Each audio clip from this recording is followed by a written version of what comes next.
So you want to play Roblox on your computer? Well, in this video, I'll show you how you can install and play Roblox on your computer without spending a dime. Let's start.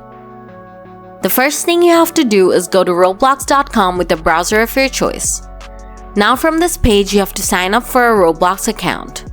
First, enter your birth date. Then choose a cool username. It's better not to use your real name here.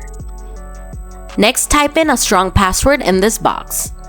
Remember, it has to be at least 8 characters long. Then you can choose your gender if you want, but it's okay if you skip if you don't feel like it. Now click on sign up and you'll be signed up and logged in instantly. Next, click on any games from here. Then click on the play button. Now click on cancel from this pop-up. And then click on download and install Roblox. Now the installer will be downloaded. After it finishes downloading, click on Roblox Player Installer.exe and it will start installing Roblox on your computer. Once Roblox is done installing, it will open by itself.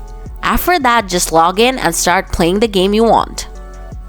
So that's how you install and play Roblox for free on your computer. If the video was useful, please hit the like button. And if you want to see more Roblox tips and tricks, subscribe to the channel. As always, thanks for watching.